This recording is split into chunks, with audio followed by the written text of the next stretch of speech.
Hello friends, welcome to my channel study for you. So guys, जैसा कि आज जो आपका आरआरबी जेई का 17 दिसंबर के फर्स्ट शिफ्ट का एग्ज़ाम हो गया है दोस्तों, जिसका जो है मैं आपको बिल्कुल 100% एक्यूरेट आंसर के साथ जो है इस वीडियो में बताऊँगा। तो देख लेते हैं कि किस प्रकार के जो है आज आपके 17 दिसंबर के फर्स्ट शिफ्ट के एग्ज़ाम में जो है प्रश्न पूछे गए हैं। उससे पहले एक बात और दोस्तों कि जिन्होंने भी अगर चैनल को सब्सक्राइब नहीं किया है तो रेलवे एग्ज़ाम से रिलेटेड पल पल की अपडेट के लिए जो है चैनल को सब्सक्राइब ज़रूर कर दीजिएगा और बगल में ही आपको एक बेल आइकन यानी घंटी का निशान भी दिख रहा होगा, तो आप उसे भी जो है ज़रूर प्रेस कर दीजिएगा। तो चलिए वीडियो को स्टार्ट करते हैं। तो आपका पहला क्वेश्चन आया था कि who has recently been made the brand ambassador of Moto GP in India, यानी यूरो स्पोर्ट्स इंडिया ने जो है हाल ही में मोटो जीपी इंडिया का जो ब्रांड एम्बेसडर है ना, ये किसे नियुक्त किया है। तो देखिए, हाल ही में मोटो जीपी इंडिया का जो ब्रांड एम्बेसडर है ना, ये शिखर धवन को जो वो नियुक्त किया गया है। तो शिखर धवन आपका यहाँ पे करेक्ट आंसर होगा। नेक्स्ट क्वेश्चन आपका आ रहा था कि the 46th session of the UNESCO world heritage committee was held in, यानी यूनेस्को के 46वें विश्व धरोहर समिति सत्र की जो मेजबानी है ना, ये किसके द्वारा जो वो किया गया था।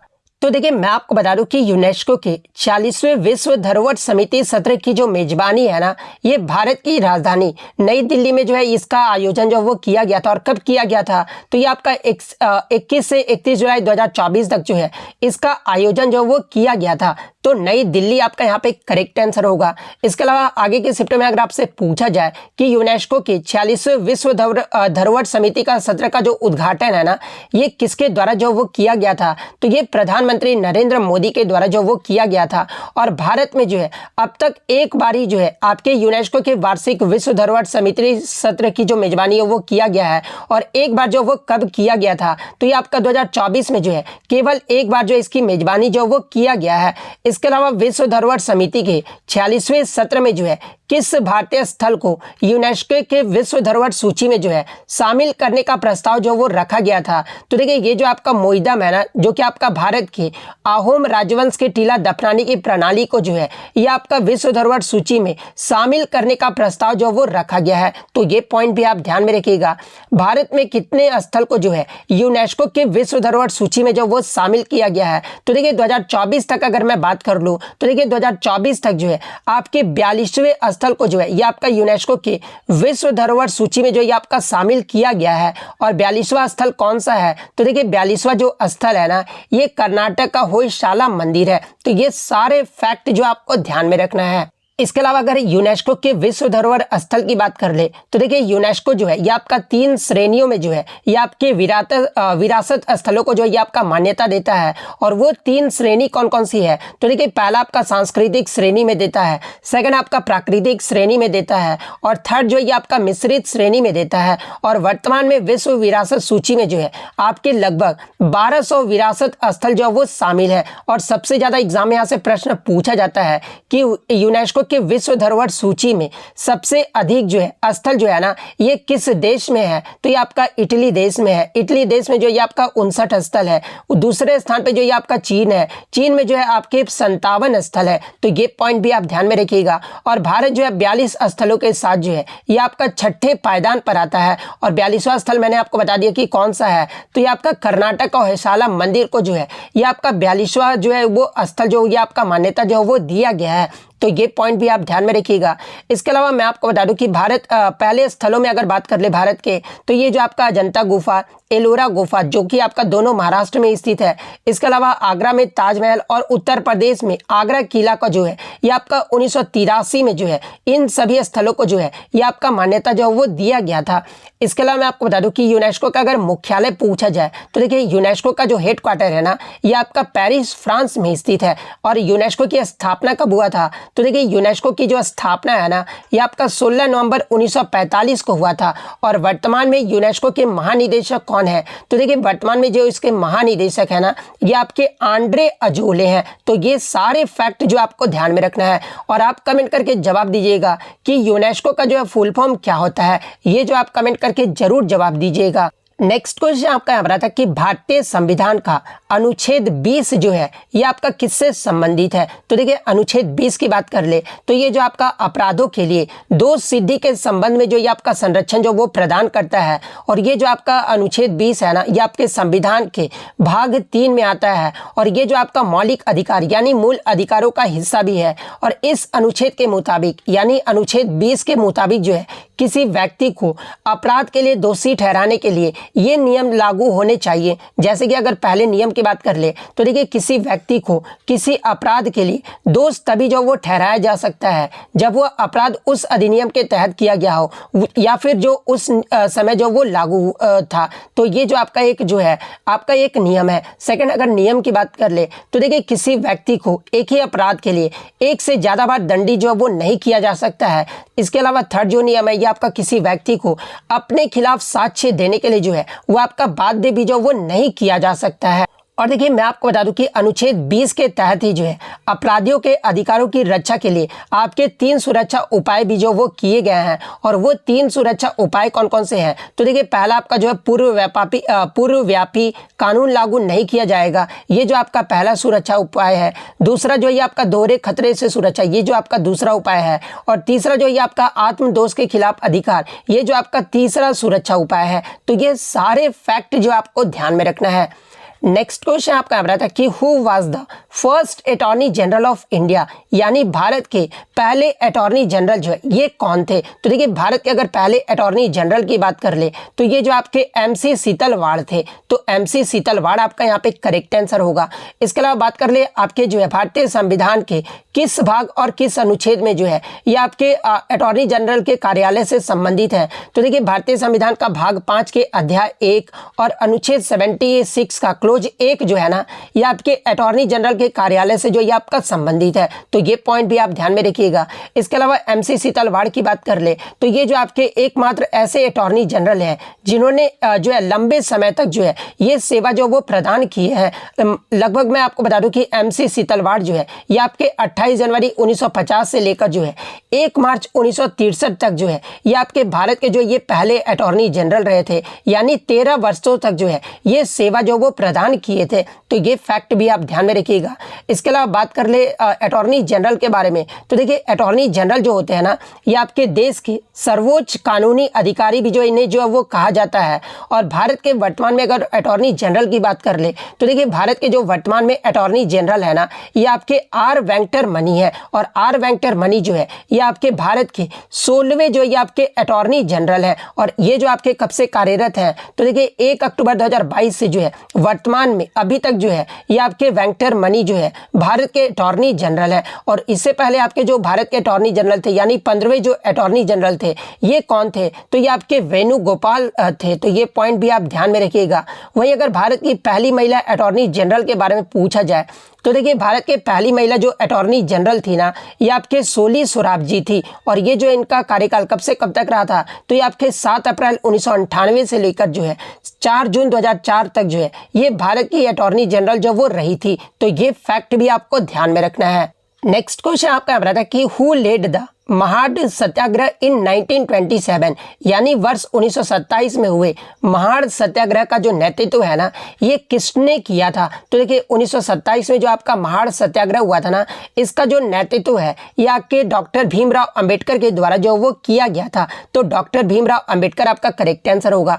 इसके अलावा महाड़ सत्याग्रह की बात कर ले, ये महाड़ सत्याग्रह जो है ये कहाँ पर हुआ था तो ये जो सत्याग्रह है ना ये महाराष्ट्र के रायगढ़ जिले के महाड़ में जो ये आपका सत्याग्रह हुआ था। और इस सत्याग्रह का मकसद क्या था तो देखिए इस सत्याग्रह का जो मकसद था ना ये दलितों को सार्वजनिक चवदार तालाब में पानी पीने और इस्तेमाल करने का अधिकार दिलाना था। और इस सत्याग्रह को जो है चवदार तालाब सत्याग्रह या फिर मवाड़ का मुक्ति संग्राम भी जो है इसे जो वो कहा जाता है। तो ये पॉइंट भी आप ध्यान में रखिएगा। इसके अलावा महाड़ सत्याग्रह से जुड़ी कुछ अन्य बातों की बात कर ले, जैसे कि महाड़ सत्याग्रह जो ये कब हुआ था तो ये आपका 20 मार्च 1927 को हुआ था। और इसी दिन को जो है यानी 20 मार्च को जो है भारत में सामाजिक अधिकारिता दिवस के रूप में भी जो वो मनाया जाता है। तो ये सारे फैक्ट जो आपको ध्यान में रखना है।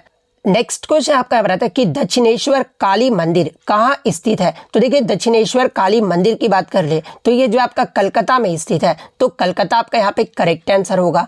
नेक्स्ट क्वेश्चन आपका यहाँ पर आता है कि resistivity depends upon which factors, यानी किसी पदार्थ की जो प्रतिरोधकता होती है ना, ये किन कारकों पर जो वो निर्भर करती है। तो देखिए अगर रेजिस्टिविटी की बात कर ले तो ये एक तो आपका नेचर ऑफ द मटेरियल पे जो ये आपका डिपेंड करता है, यानी पदार्थ की प्रकृति पर जो ये आपका डिपेंड करता है, और सेकंड आपका जो ये टेम्परेचर पर, यानी पदार्थ के तापमान पर जो ये आपका जो है वो निर्भर करता है। तो नेचर ऑफ द मटेरियल और टेम्परेचर आपका यहाँ पे करेक्ट आंसर होगा।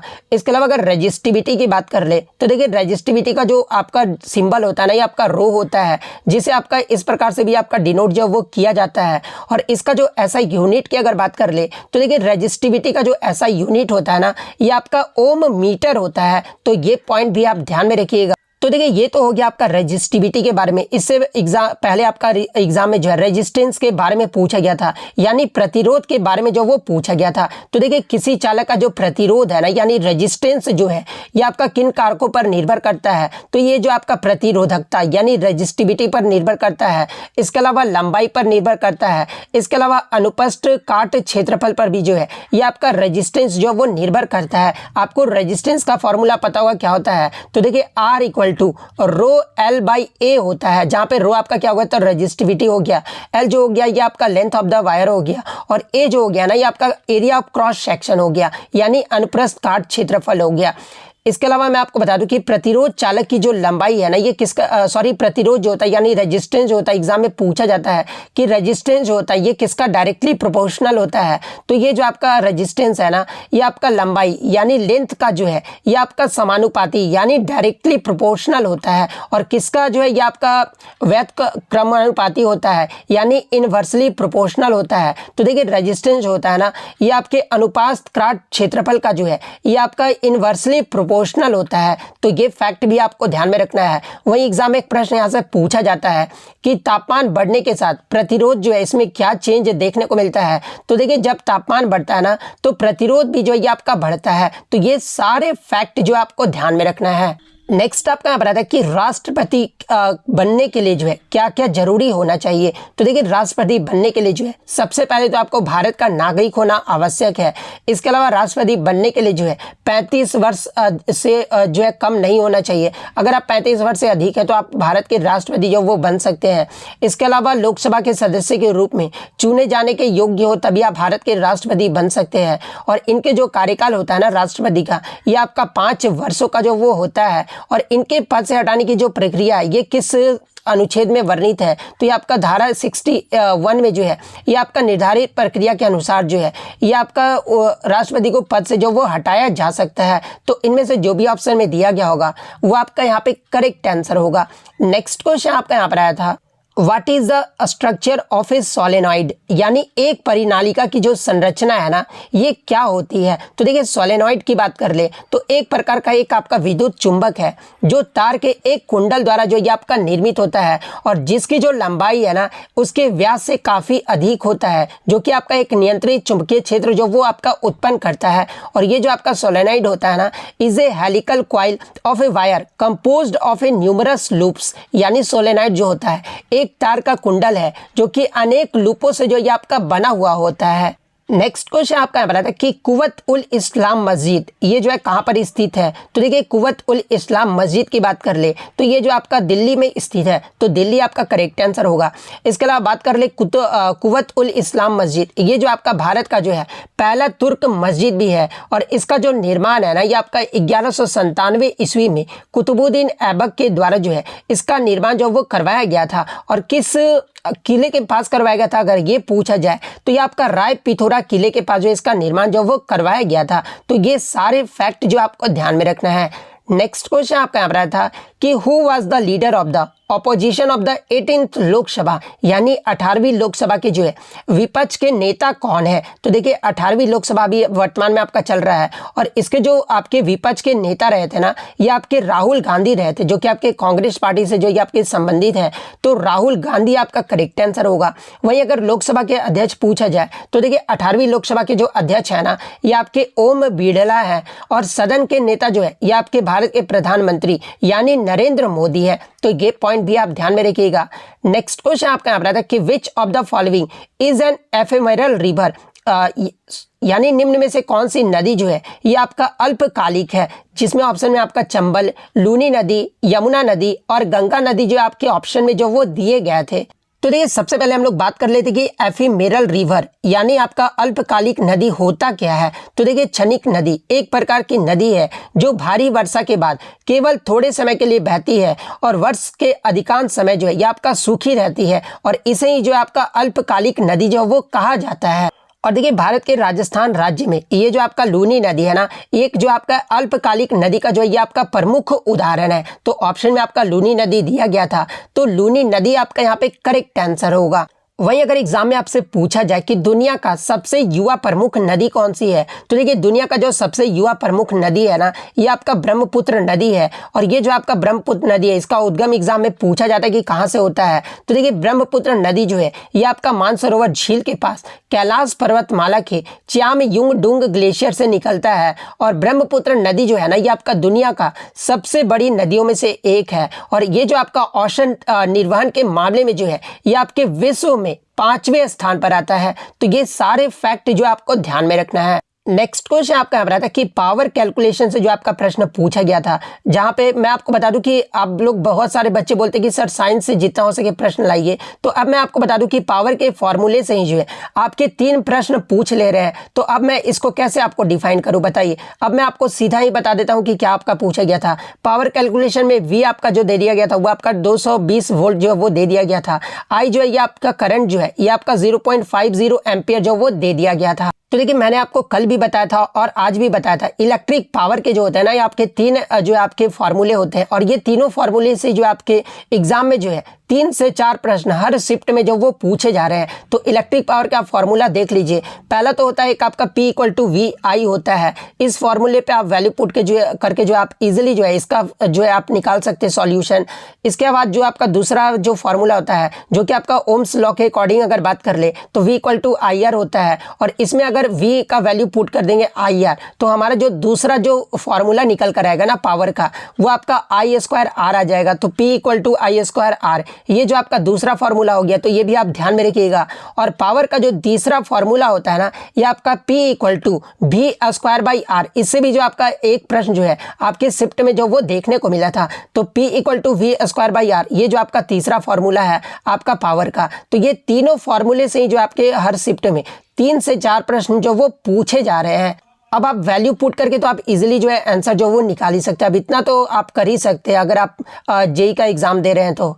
इसके अलावा सीरीज इक्विवेलेंट रेजिस्टेंस पर जो है आपके स्टेटमेंट बेस्ड जो वो क्वेश्चन जो वो पूछा गया था। तो आप सीरीज इक्विवेलेंट रेजिस्टेंस पर जो है आप क्वेश्चन जो वो जरूर देख कर जाइएगा। इसके अलावा केमिकल इक्वेशन जो है आपको बैलेंस्ड करना था, जहां से आपके 2 प्रश्न पूछे गए थे। और केमिकल इक्वेशन कैसे बैलेंस किया जाता है मैंने आपको सारा कुछ जो आपको बता दिया था। केमिकल इक्वेशन आपको कैसे बैलेंस देखना है तो देखिए रिएक्टेंट में आपको देख लेना कि कितना आपका दिया गया है और प्रोडक्ट में भी जो है आपका वो सेम होना चाहिए, तभी जो आपका केमिकल जो इक्वेशन होगा ना वो आपका बैलेंस्ड होगा। वहीं अगर मैं मैथ की बात कर लूं तो देखिए मैथ में आपके एक ही फॉर्मूले से हर शिफ्ट में जो है 3 से 4 प्रश्न वो पूछे जा रहे हैं। और वो फॉर्मूला कौन सा है तो देखिए यहाँ पर आपका जो है देख सकते हैं कि A + 7B + 8C का होल स्क्वायर से जो आपको प्रसार करना जो है वो दिया गया था, यानी एक्सपेंड फॉर्म जो है वो करने दिया गया था। तो देखिए ये जो आपका किस फॉर्मूले पे आता है तो A + B + C का होल स्क्वायर, आपने ये पढ़ा होगा। तो देखिए मैं आपको फिर से बता देता हूँ कि A + B + C का जो होल स्क्वायर होता है ना वो क्या होता है। तो देखिए A + B + C का जो होल स्क्वायर होता है ना, ये आपका A² + B² + C² + 2AB + आपका उसके बाद दूसरा जो होगा BC होगा प्लस CA होगा, ये जो होता है ना ये आपका A plus B plus C का होल स्क्वायर होता है। तो इस फॉर्मूले पे ही जो है आपके 3 से 4 प्रश्न जो वो पूछे गए थे। नेक्स्ट आपका यहाँ पर आता है कि 2 साल का साधारण ब्याज जो है ये आपका 54 रुपये तक, चक्रवृद्धि ब्याज 76 रुपये है। तो प्रति वर्ष दर समान है, तो मूलधन जो ये जो है वो ज्ञात करना था। तो मूलधन का जो है आप इजिली जो है इसको जो वो सॉल्व कर सकते थे। तीसरा ही क्वेश्चन आप देख सकते हैं कि A plus B plus C के होल स्क्वायर पे जो है आपको जो है वो एक्सपेंड करना था। तो इसका फॉर्मूला जो है मैंने आपको बता दिया है, आप इजिली इसका वैल्यू पुट करके जो है आप इसका जो एक्सपेंड जो वो कर सकते थे। नेक्स्ट आपका यहाँ पर आता है कि 4 दोस्त आपके मोहन की औसत जो आयु है ना ये 38 साल तथा मोहन की आयु और उनके दोस्त के 5 साल जो वो बड़ी है। तो मोहन की जो है आयु है ना वो आपको जो वो ज्ञात करना था। इसके बाद नल और टंकी से आपके जो है एक टंकी को 2 घंटे में भर सकता है, एक 54 घंटे वाली का जो है ये आपका क्या क्षमता है। तो इसमें आपका पूछा गया था कि तीनों को एक साथ खोल दिए जाने पर तो कितने घंटे में जो है आपका टंकी जो है ना वो भरेगा। दूसरा ही क्वेश्चन आपका फिर नल और टंकी से आया था कि 45 घंटे में भरता है, तो 2 घंटे में इस प्रकार से दिया गया था, तो कितने घंटे में जो ये आपका पूरा भरेगा। इसके बाद आपका एवरेज से भी आपका प्रश्न देखने को मिला था। 3 संख्याओं का जो औसत है ना ये आपका 3035 दिया हुआ था तथा उसका अनुपात जो है आपका 3:5:7 है। तो उनमें से सबसे छोटी संख्या जो वो आपको बताना था। तो ये भी आप जो इजिली कर सकते थे। इसके बाद फिर आप देख सकते हैं कि A plus B plus C के होल स्क्वायर पे जो है आपका फिर से जो आपका प्रश्न पूछा गया था। तो ये फॉर्मूले पे वैल्यू पुट करके जो है आप इजिली उसका सॉल्यूशन जो वो निकाल सकते थे। टाइम स्पीड डिस्टेंस से जो है आपके 3 प्रश्न जो वो आपको यहाँ पर जो वो देखने को मिले थे और हर शिफ्ट में जो है आपको यहाँ से 3 प्रश्न जो वो देखने को मिल रहे हैं। इसके अलावा समांतर चतुर्भुज से जो है आपका अनुपात दिया गया था जो कि आपका 4:3:2:9 है। तो सबसे छोटा कोण जो वो आपसे जो एग्जाम में जो वो पूछा गया था। इसके अलावा कार्य समय से जो है यानी टाइम और वर्क से जो है आपके हर शिफ्ट में 2 सवाल जो है यहाँ से पूछे जा रहे हैं। और एक क्वेश्चन मैं आपको बता दूं कि एक क्वेश्चन जो आपका बुक से भी आया था। तो बुक से क्या प्रश्न आया था आप जो ये कमेंट करके जरूर बता दिएगा कि बुक से जो आपका क्या प्रश्न जो वो देखने को मिला था। इसके अलावा अगर मैं बायोलॉजी पहले अगर फिजिक्स की साइंस की टॉपिक में बता दूं तो एक आपका जो स्फेरिकल लेंस और कन्वेक्स लेंस से भी जो है आपके प्रश्न जो वो देखने को एग्जाम में मिले थे। वहीं अगर मैं बायो की बात कर लूँ तो बायो में जो आपका प्लांट रिप्रोडक्शन से जो आपके प्रश्न जो वो देखने को मिले थे। इसके अलावा कॉन्ट्रासेप्शन से भी जो आपके प्रश्न देखने को मिले थे। और केमिस्ट्री में जो है इसके अलावा ऑक्सीडेशन नंबर से भी जो है आपके प्रश्न जो एग्जाम में जो वो देखने को मिले थे। तो इतने क्वेश्चन जो है आज मुझे बच्चों के द्वारा मिले हैं जो कि आपके 100% रियल और ऑथेंटिक है। इसके अलावा बच्चों के मन में ये डाउट रहता है कि सर पीरियोडिक टेबल से प्रश्न पूछे जा रहे हैं नहीं। तो देखिए मैं आपको बता दूं कि अब तक जितने भी आपके शिफ्ट हुए हैं उसमें कोई भी शिफ्ट में आपके पीरियोडिक टेबल से जो अब तक प्रश्न नहीं पूछा गया है। तो इतने प्रश्न जो आपको बच्चों के द्वारा मिले थे जो कि आपके 100% रियल और ऑथेंटिक है। तो अगर वीडियो अच्छी लगी हो तो वीडियो को जो है लाइक जरूर कर दीजिएगा और इसी तरह रियल एनालिसिस पाने के लिए जो है चैनल को सब्सक्राइब जरूर कर दीजिएगा। तो मिलते हैं नेक्स्ट वीडियो, तब तक thank you, all the best.